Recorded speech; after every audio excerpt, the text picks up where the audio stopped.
Meus queridos, nós vamos dar continuidade ao nosso estudo, apresentando mais uma palestra, e neste momento nós vamos falar sobre o suicídio.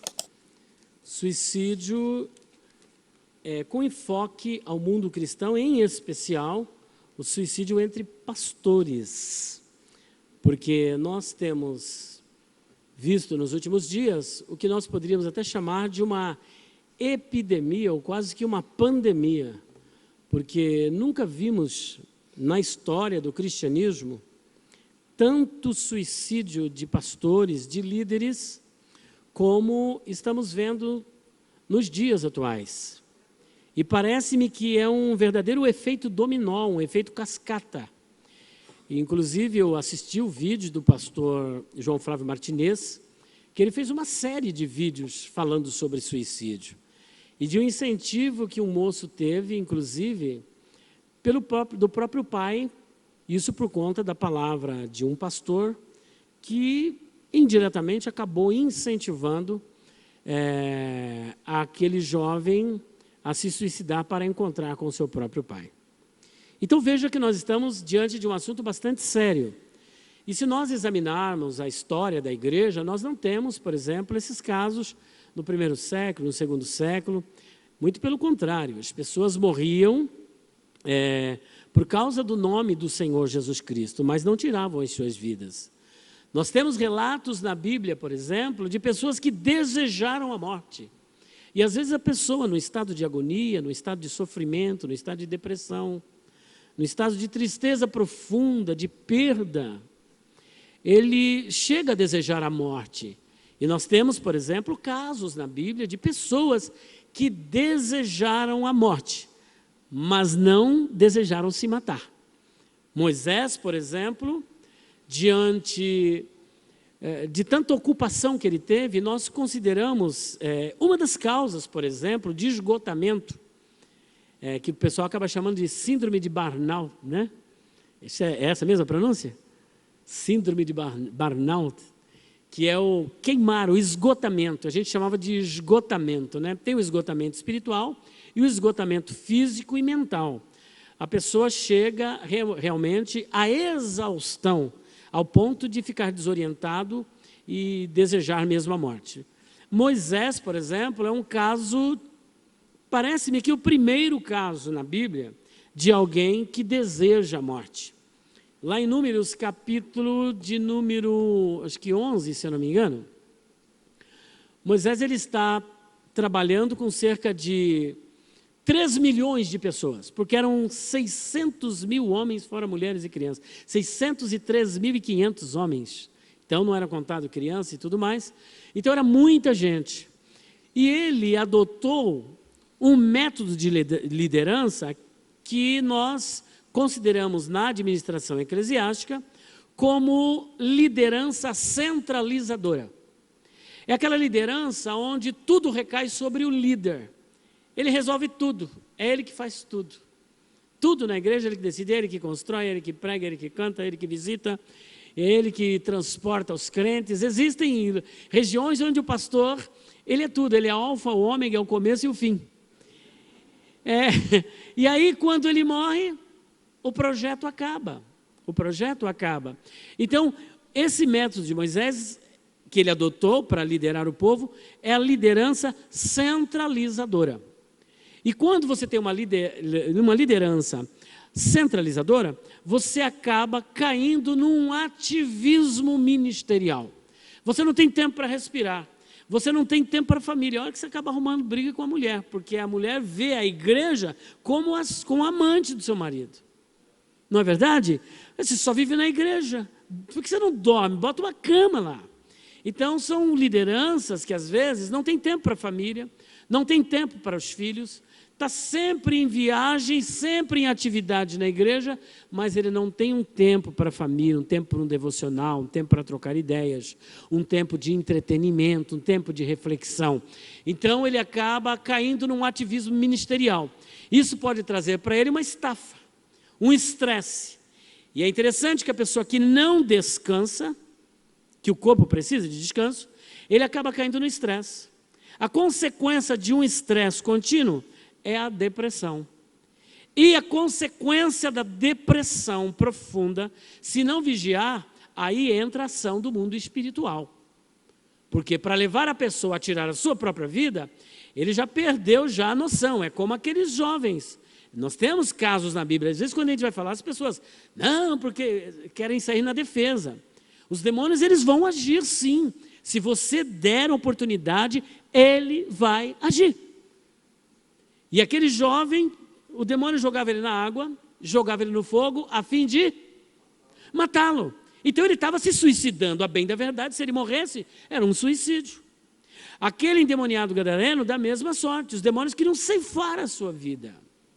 Então, veja bem, ainda que aquele texto de João 10:10 não é aplicado diretamente a Satanás, mas nós podemos dizer que indiretamente pode ser aplicado a ele, porque são as atividades dele, roubar, matar e destruir. Então esta é a proposta. Então nós temos visto muito destas lideranças num ativismo ministerial.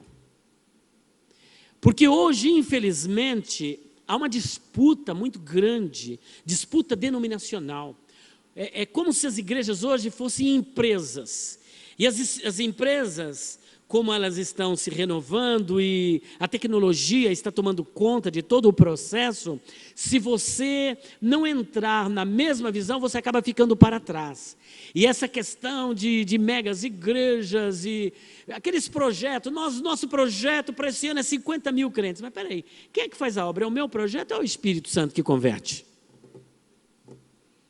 Jeremias pregou 45 anos em Jerusalém, ninguém se arrependeu. E aí? Ele não era homem de Deus? Vocês estão me entendendo? Então você não tem que estabelecer meta de salvação como se você fosse o Salvador. Você pregou, você tem que fazer a sua parte. Né? Então esse ativismo ministerial, ele pode levar à exaustão, à irrealização. São vários problemas que podem levar as pessoas a essa debilidade. Né? Existem traições. Há pouco tempo, um pastor se suicidou porque a mulher o traiu. Eu, por exemplo, não digo testemunha ocular, mas morei perto de um vizinho, em que ele saía, ele era motoqueiro, tal, playboyzão, e saía. Eu não sei o que passava na cabeça dele e tal, só que quando ele saía, outro entrava para visitar a casa. E alguém falou, olha, o doutor Ricardo está visitando sua casa. E aí o que acontece? Ele pegou e montou uma campana. Ele montou a campana e, infelizmente, o que aconteceu? Ele pegou em flagrante. Ele fingiu que foi trabalhar, pegou em flagrante, fez de conta que não viu nada. Depois, no outro dia pela manhã, o que ele fez? Tinha 2 crianças. Gente, aí é que está a questão do suicida. Assim, com todo o respeito às famílias enlutadas, mas o suicida, ele chega em determinados pontos de ser um egoísta, porque ele quer matar a sua dor, sem perceber que vai matar um monte de gente com ele. Vai matar a mulher, vai matar os filhos e vai matar os amigos. Vai deixar o filho com um peso de consciência. Sabe lá aquele filho que aprontou e o pai ficou muito triste, depois o pai se suicida? Quem é que vai tirar da cabeça desse filho que o pai não se suicidou por causa dele? Ou aquele pai que deu aquela bronca no filho e depois o filho vai e se suicida. Quem é que vai tirar da cabeça desse pai que não foi por conta daquela atitude que o filho tirou a sua própria vida? Só que na hora a pessoa não pensa nisso. Então ele leva a sua vida e a vida da sua família com ele. A dor dele acabou momentaneamente, só que a dor da família fica. Então veja que é uma tragédia múltipla. É muito grande a tragédia. E o que ocorre? Esse moço voltou para casa, pegou um travesseiro, a mulher estava dormindo, ele a asfixiou até a morte. E depois ele saiu, isso era lá na cidade de Itapevi, ele foi para Barueri, lá num viaduto, e se jogou e se matou. Matou a mulher e se suicidou. Quem ficou? Gente, dá vontade de chorar, é triste, gente. Porque, bem ou mal, os filhos estão com os pais. E agora, quem que vai criar? Às vezes o parente cuida, mas diz que o parente bom são os dentes, né? Que crescem na boca da gente, né? Você não sabe se vai tratar bem, se vai ter a mesma paciência, se vai ter o mesmo amor. Estas crianças estão marcadas para sempre. poderão ser uma vítima posterior de um outro suicídio ou de uma tragédia social. Então veja que o caso é muito grave. Agora há pouco, aquele pastor, que o nome é tão difícil, norte-americano, né? Parece que se suicidou e deixou 2 crianças também e a mulher. O que esses filhos vão explicar o quê? A Bíblia diz que nós precisamos ser padrão dos fiéis. Mas quem se suicida, vai ser padrão de quem? Vai ser exemplo para quem? Que bom exemplo ele vai dar para os filhos, para a sociedade. Imagina aquele pastor que aconselhou e que tirou alguém até de cometer o suicídio, aconselhou os filhos, era uma referência na comunidade, e de repente ele tira a sua própria vida.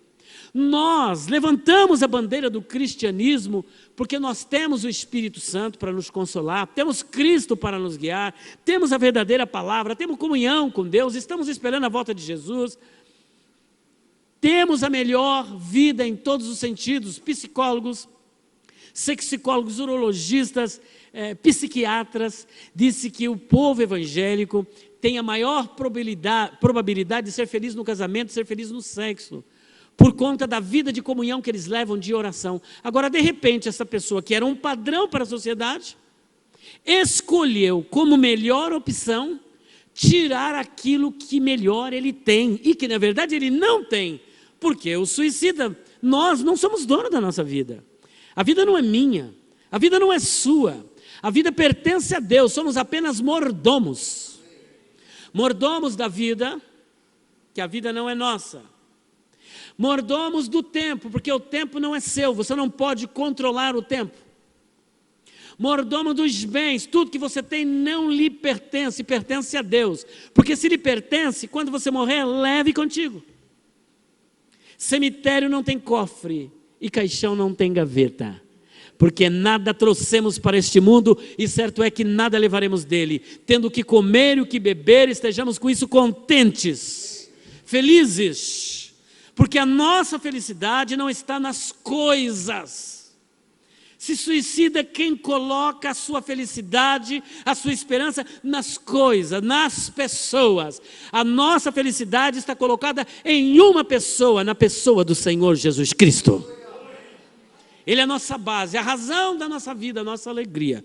Portanto, nós estamos assistindo, irmãos, um quadro tétrico, macabro, sombrio, horripilante, trash, que vem acontecendo dentro das igrejas. Pessoas se suicidando, deixam cartas.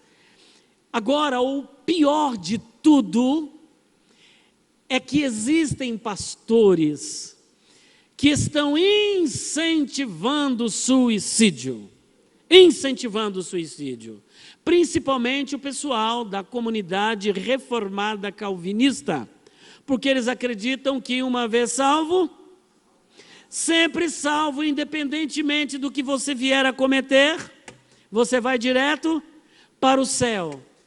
Então a pessoa querendo abreviar, como aquele pastor que o pastor João Flávio disse, que eu achei assim, muito curioso, quando o pastor foi fazer o velório do pai, dizendo assim, olha, esse irmão aqui, olha, ele não tirou a sua vida, ele apenas abreviou o seu tempo de se aproximar de Deus. Como é que pode um negócio desse? Então veja que isso daí está dando causa para que as pessoas se suicidem. Então aquela pessoa que comprou essa ideia de que ele, tirando a sua vida como se fosse dele, ele está com a sua salvação garantida. Nesse caso, é um suicídio intencional, não culposo, mas doloso, porque ele teve a intenção de matar. Não matar outra pessoa, cometer homicídio, mas o homicídio contra si mesmo, tirar a sua própria vida. Só Deus para ter misericórdia, porque na minha Bíblia está escrito, não matarás. Não matarás. E que os assassinos contumazes, o que é um assassino contumaz? Aquele que vive matando, não herdará o reino dos céus. Mas você fala, mas ele só matou a sua vida, mas teve a oportunidade de se arrepender? Então ele foi um contumaz, porque ele nunca mais teve condições de reverter esse processo. Então é muito complicado. A vida não é sua, nada é seu, tudo pertence a Deus. Por pior que esteja a situação, sempre existe uma luz no final do túnel. Sempre existe uma esperança. Olha o que está escrito em 1 Coríntios capítulo 10, acho que o versículo de número 13. Leiam, por favor. Então vamos lá, todos juntos. Não veio sobre vós tentação.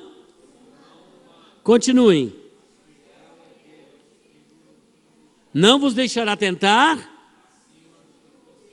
acima do que podeis. Olha, preste atenção nesse versículo, gente. Aqui é a chave hermenêutica. Aqui é a chave para a vida. Ou nós acreditamos na palavra de Deus, ou então paramos com tudo. Ou Deus está prometendo algo que Ele pode cumprir, ou nós consideramos Deus mentiroso. Mas na minha Bíblia está escrito: seja Deus verdadeiro e todo homem mentiroso. Portanto, nosso Deus é o Deus da verdade. Olha, não veio sobre vós tentação senão humana, mas fiel é Deus, que não vos deixará tentar acima do que podeis. Então o pessoal fala, porque ele se matou, porque não aguentava mais. Eu pergunto, esta pessoa estava na palavra ou fora da palavra? Porque a minha Bíblia diz que você pode suportar. Paulo chega a dizer que a nossa tentação, tribulação, ela é leve e... Se é leve é porque dá para carregar. E se é momentânea, logo vai passar. No mundo tereis aflições, mas tende, porque eu venci o mundo. E se ele venceu, fato é que nós também venceremos, porque somos mais do que vencedores por aquele que nos amou. Gente, nós estamos debaixo das promessas de Deus. Estamos firmados na palavra de Deus. Não há motivos nenhum para tirarmos a nossa vida. Porque quando nós tiramos a nossa própria vida, nós estamos chamando Deus de mentiroso.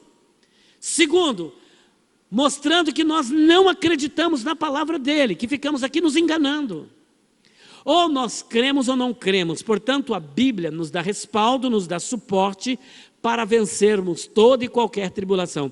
Tem até uma passagem bíblica onde Paulo parece contrariar 1 Coríntios 10, 13. Leiam 2 Coríntios 6 a 8.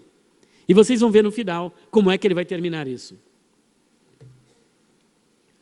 Minha introdução é meio longa, né? 2 Coríntios, capítulo 1, 6 ao 8. Mas ele suporta tudo isso e no final ele canta: combati o bom combate, acabei a carreira e guardei a fé. Bom, posto isso, nós vamos agora fazer a nossa primeira leitura, que está em 1 Samuel 2, 6. 1 Samuel, capítulo 2, versículo de número 6. O Senhor é o que tira a vida e a dá, faz descer a sepultura e faz tornar a subir dela. Pode ler todos vocês juntos. Percebam que é o Senhor que faz descer a sepultura. É Ele também que dá a vida e é Ele que tira a vida. Porque Ele é soberano, Ele é o dono da vida. Esta passagem bíblica mostra de uma forma inequívoca que nenhum homem e nem uma mulher está autorizado ou autorizada a tirar a própria vida. Porque é o Senhor, Ele que é o soberano, é Ele que pode tirar e é Ele que pode dar a vida.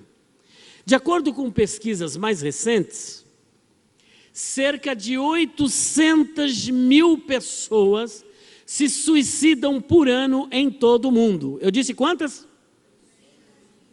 Se vocês tiverem acesso depois, existe um site que chama-se Worldometers. O Worldometers é um site que ele vai mostrar para você em tempo real. Se você entrasse agora, não vai fazer isso? Você estaria vendo pessoas, entre aspas, morrendo agora, nesse exato momento. Registro de pessoas se suicidando neste exato momento, agora, neste momento.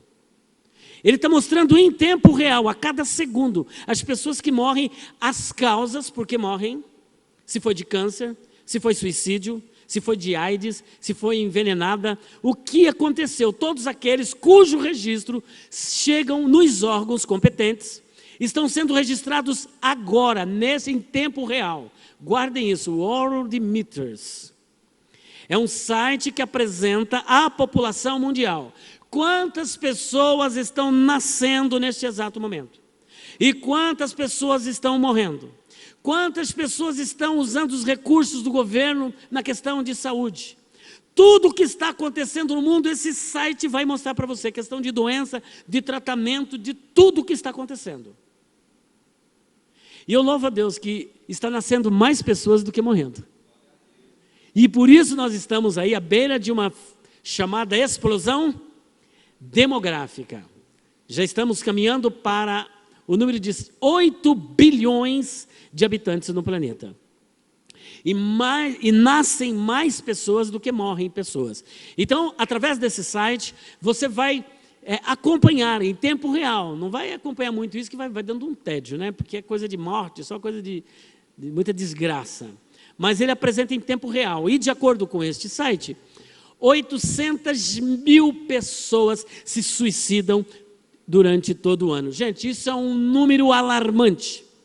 As causas são várias entre as pessoas, e eu elenquei algumas delas. As causas, por exemplo, desafio, como aquele da famosa baleia azul, né? E outros desafios também. Decepção amorosa, como uma que eu já acabei de relatar.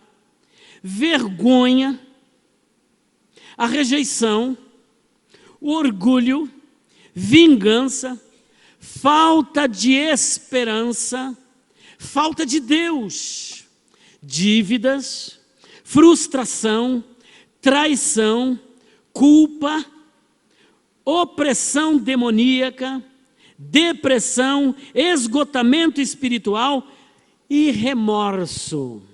Também leva ao suicídio. O que é que levou Judas a se suicidar? Remorso, a culpa. A pessoa às vezes cometeu um pecado, mas ela tem uma certa reputação na sociedade ou na igreja. Se esse pecado vier à tona, toda aquela moral que ele construiu durante 20, 30, 40 anos, vai para a lata do lixo. Decepcionado, com vergonha, arrasado, sabendo que tudo isso vem à tona, por não suportar, a pessoa vai e tira a sua própria vida. Outros por culpa, porque ele não tem coragem de contar aquilo que ele cometeu. Eu não estou dizendo que esses pastores fizeram isso, mas só Deus pode sondar o coração de cada pessoa e saber o que é que ele praticou. Por que que ele chegou a este ponto? Porque a culpa também leva à depressão. A frustração também leva à depressão profunda. E pode levar uma pessoa a se suicidar também. A vergonha, o orgulho, a pessoa era considerada como milionário, depois descobre-se que todo aquele dinheiro era fruto de falcatruas. O que que ele vai explicar para a mulher? O que que ele vai explicar para os filhos? O que que ele vai explicar na igreja? Nossa, que irmão abençoado. De repente não era bênção, era fruto do larápio. Você está me entendendo? Então, existem muitos fatores que podem levar uma pessoa ao suicídio. Agora, nada justifica alguém tirar a sua própria vida. Continuemos. O suicídio é considerado como algo infame, ultrajante, irreprovável. Não pode ser louvado, como alguns pastores têm louvado o suicídio, dizendo que isso, a pessoa que se suicida está apressando o seu encontro com Deus. Ou que a salvação dessa pessoa já está garantida. Às vezes essas pessoas que estão dizendo isso, nem elas mesmas têm certeza da salvação. Se ela é eleita de verdade ou não. E como é que ela pode garantir que aquela outra pessoa era salva? Como é que você pode garantir que a pessoa que está do seu lado está salva? Só Deus é que sabe se ela é ou não é. Agora você tem que ter certeza da sua salvação. Agora eu não tenho que ter certeza da salvação do pastor. E nem ele ter certeza da minha. Cada um examine-se a si mesmo, disse Paulo, se permaneceis na fé. Eu que tenho que examinar a mim mesmo. Portanto, não podemos incentivar e não podemos concordar. O suicídio é infame, ele é ultrajante, ele é reprovável. O suicídio é a maior agressão que alguém pode infligir à sua própria vida. O suicídio, diz Paul Sartre, é errado porque é um ato de liberdade que destrói todos os atos futuros de liberdade. Definir o suicídio desta maneira ressalta precisamente quão irracional o ato realmente é. Ainda diz Norman Geisler, já de saudosa memória, que partiu para o Senhor, foi esse ano, né? Ele disse o seguinte: quão paradoxal, porém, é que alguém conclua para si que a melhor coisa que pode fazer para si mesmo é destruir a si mesmo. Como pode a melhor coisa para si mesmo ser o ato final contra si mesmo? A única maneira de alguém demonstrar interesse em si mesmo é preservar a si mesmo. Quem se ama não se mata. Quem se ama não se mata. Porque uma das maiores provas de que você ama a você mesmo é que você não tira a sua própria vida. Essa é uma grande prova de amor. Então, quem se ama não se mata. De acordo com Agostinho, o suicídio é um fracasso da coragem. Portanto, quem se suicida, em outras palavras, é um covarde. Ele tem desdobramento para a eternidade. A alma continua viva, de modo consciente. Aparentemente, a pessoa que se suicidou terminou com tudo, terminou aqui. Mas isso vai continuar, porque tem os desdobramentos. Tem os desdobramentos para a eternidade. Para a eternidade. Portanto, melhor é não se suicidar. Suicídio, do latim, sui, de si mesmo. Excidium, morte, de caedere, matar. Logo, suicídio é a morte de si mesmo, morte violenta que se dá alguém a si mesmo, ato intencional de matar a si mesmo. Isso é o suicídio. Portanto, a quem se suicida é um assassino de si mesmo, está ferindo um dos mandamentos, que é não matarás. Então, se eu morro no pecado, e um pecado grave como esse, atentando contra a soberania de Deus, demonstrando que sou incrédulo, demonstrando que não tenho fé, não tive oportunidade de me arrepender, eu não sei se eu posso mandar para o céu, para onde que eu mando. Essa pessoa fica aí para vocês mesmos responderem. Vocês mesmos responderem. Vamos para alguns casos e causa de suicídios na Bíblia. O pastor João Flávio até me antecipou, eu falei, meu Deus, ele está pregando a minha mensagem. Mas eu gostei, viu, pastor? E ele, como muito mais experiente do que eu, quando eu fui saber o que significava apologética, ele já tinha alunos espalhados pelo Brasil aí. Então, ele já está escolado, tarimbado. É filho do pastor Nathaniel Rinaldi, né? Não podia ser outra coisa. Meus queridos, vamos para o primeiro caso, o caso de Abimeleque. Se nós formos ler todas as passagens, eu acho que vai demorar um pouquinho. Está lá no capítulo 9 de Juízes, versículos 52 ao 54. Abimeleque era um dos filhos de Gideão. Quantos filhos teve Gideão? 72 filhos, gente. Quantos eu disse? 72. Quando Gideão morreu, o que é que Abimeleque fez? Ele incitou o povo contra os seus próprios irmãos. Escapou apenas um. Quem se lembra? Quem sabe o nome dele? Inclusive, ele tem uma fábula na Bíblia, que o pessoal chama de parábola, mas é uma fábula, em que as árvores começam a conversar. Jotão. Jotão só não morreu porque deu linha na pipa, escapou. Mas os 70 morreram, e eles incitaram o povo para poder acabar com os 70 irmãos. O que vocês preferem? Que um rei só reine sobre vocês, ou 70? Nós preferimos um, fica mais barato. Então deu fim nos 70, os meios justificaram os fins. E ele saiu assassinando um monte de gente, queimou um monte de gente dentro de uma torre, matou queimado.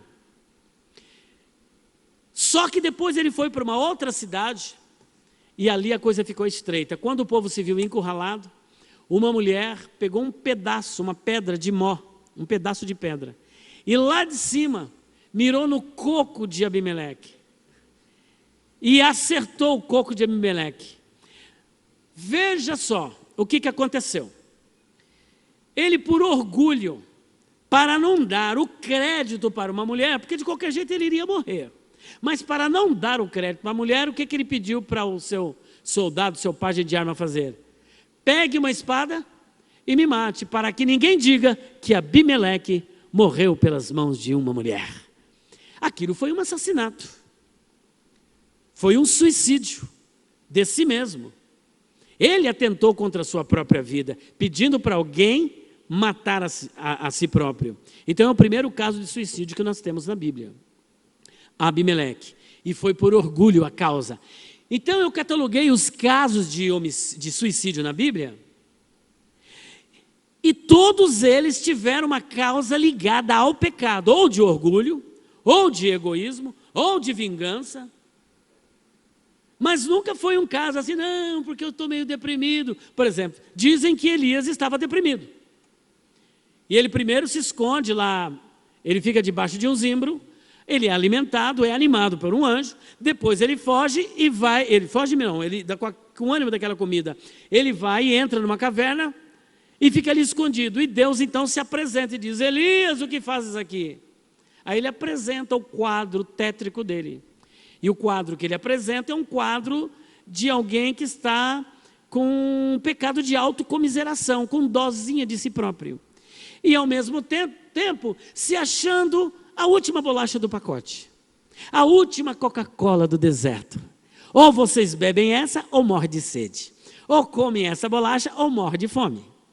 Porque ele diz, mataram os teus profetas, derrubaram os teus altares, quebraram a tua aliança, não querem te ouvir, não querem aliança com o Senhor, não querem saber de nada, não querem te adorar. E o que mais, Elias? E só sobrou euzinho. Eu, somente eu, não tem mais ninguém.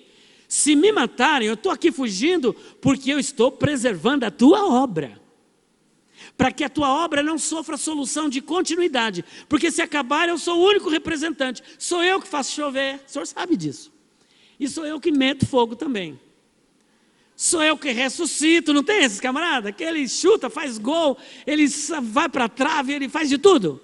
Elias era esse, que dava conta de tudo. Ele falou, acabou Elias, acabou tudo. Ele achava, falou, não Elias, igual você, eu tenho 7.000 joelhos que não se dobraram perante Baal.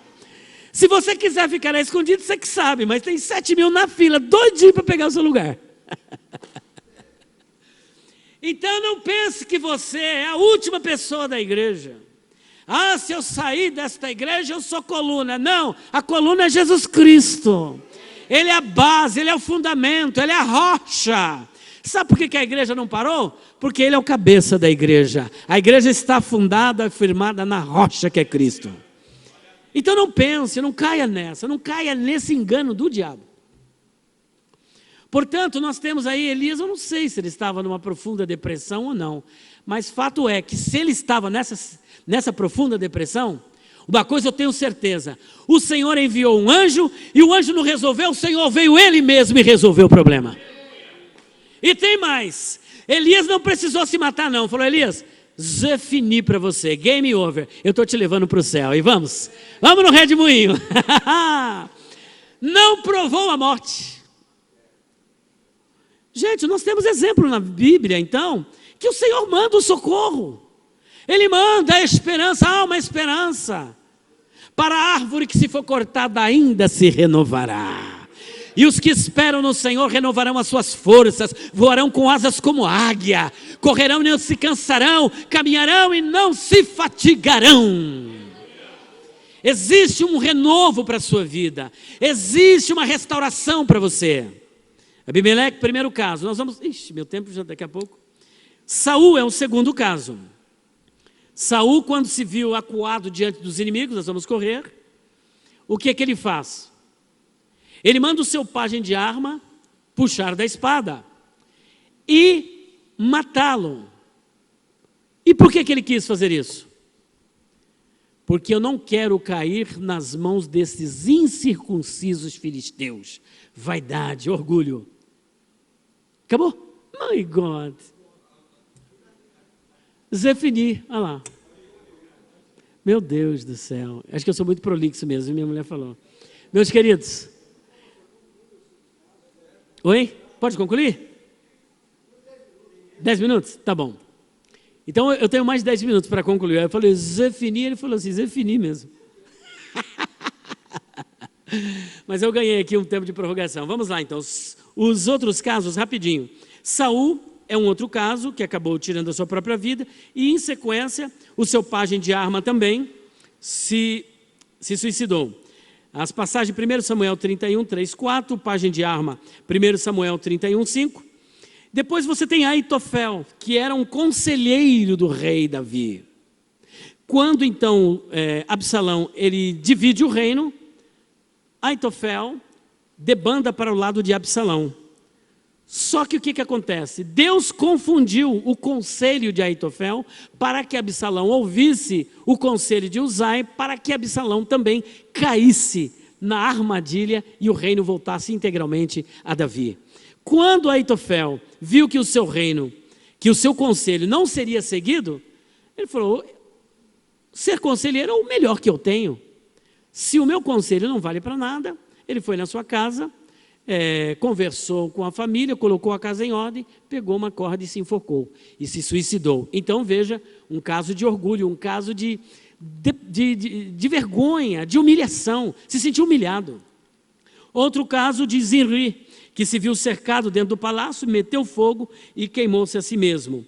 E a exceção, e o outro caso de suicídio é o caso de Judas Iscariotes, tomado por um profundo remorso e por uma culpa muito grande, e alguns chegam a dizer que Judas Iscariotes, na verdade, ele também fazia parte de algum grupo revolucionário, era apóstolo de Jesus, mas também ele tinha uma certa inclinação para um grupo revolucionário, aqueles grupos que queriam a libertação do povo judeu, como os sicários, zelotas. Isso é uma história assim, digamos, profana, né, que está fora da Bíblia. E aí quando ele viu que a sua vontade não foi realizada, ele cai a ficha, mas isso é uma história. Agora, o que ocorre? Quando ele percebe a burrada que ele fez, ele sente aquele remorso ou arrependimento muito profundo, aquela culpa leva ele a se suicidar, conforme Mateus 27, versículo 5, e também Atos dos Apóstolos, capítulo 1. E um caso que é uma exceção à regra, é o caso de Judas Iscariotes, que muitos se apegam a Judas, melhor, o caso de Sansão. Judas nós já falamos, é o caso de Sansão. Mas Sansão se suicidou e está na galeria dos heróis da fé e foi salvo. Então eu posso me suicidar porque eu serei salvo. O caso de Sansão não é um caso de suicídio. Ali ele toma uma atitude coletiva, ele vê uma oportunidade, não somente para se vingar dos seus olhos, mas também para trazer juízo contra os filisteus. Ali nós consideramos como uma baixa de guerra. Ele era um soldado que estava em batalha. E vendo a oportunidade de acabar com tudo, ele acaba. E ali morreram generais, a elite do exército morreu juntamente com Sansão, e o povo teve paz, porque Sansão era um libertador de Israel. Portanto, o caso dele não podemos considerar como se fosse ali então um suicídio. Agora, finalizando, visto que eu tenho mais 5 minutos, nós temos personagens que desejaram a morte da Bíblia. Desejar a morte é uma coisa, desejar se matar é outra. Moisés pediu a morte, mas pediu para quem? Para Deus. Senhor, se é para eu sozinho conduzir esse povo, me mata, porque de qualquer jeito eu vou morrer. Mas ele não falou assim, eu vou me matar, eu quero me matar. Ele pediu para Deus tirar a sua vida, mas Deus não atendeu o seu pedido, muito pelo contrário. Ele falou, eu vou tirar do poder que está sobre você e vou colocar sobre 70 e eles vão te ajudar. Qual foi o final? Moisés morreu com 120 anos, mas não foi de depressão, não foi de tristeza, não foi de envenenamento, não foi de diabetes, não foi de nada, porque ele estava com 120 anos, não acabou o seu vigor, a sua aparência era aparência angelical, ele estava jovem, e o Senhor é que tirou a sua vida, e ele teve o privilégio de ter o seu sepultamento feito pelo próprio Deus. Portanto, Moisés teve a solução. Então nós temos, a Bíblia diz que tudo o que antes foi escrito é para o nosso ensino que foi escrito. Então nós temos exemplos claros na Bíblia de que nenhum desses homens, apesar da dificuldade, se mataram. Muito pelo contrário, eles colocaram a sua confiança no Senhor e o Senhor lhes deu vitória. E finalizando, Jó desejou a morte, mas nós sabemos que Jó viveu mais 140 anos e viu os filhos dos seus filhos. Elias desejou a morte, Deus o levou vivo para o céu. Jeremias desejou a morte, pregou 40 anos em Jerusalém, 5 anos no Egito. Ele não se matou, mas os judeus o mataram a pedradas de acordo com a tradição. Jonas também desejou a morte. Gente, tantos desejaram a morte, mas Deus deu a solução para todos eles. Portanto, não há nenhuma razão para o suicídio. Essas pessoas que ficam incentivando o suicídio, eu posso dizer com toda clareza, são verdadeiros mensageiros de Satanás, incentivando pastores a tirarem a sua própria vida. As coisas não acabam por aqui, depois você vai se colocar diante do grande tribunal, do trono branco, para se ver com Deus, e o tormento ele é grande. Portanto, vamos ficar na presença do Senhor, sabendo que há solução, há uma saída na palavra de Deus. Você tem o Espírito Santo, você tem a palavra de Deus, você tem a graça de Deus, você tem o poder de Deus, você pode estar em comunhão com o Senhor, sem ter necessidade de cometer essa atrocidade. Deus os abençoe em nome de Jesus.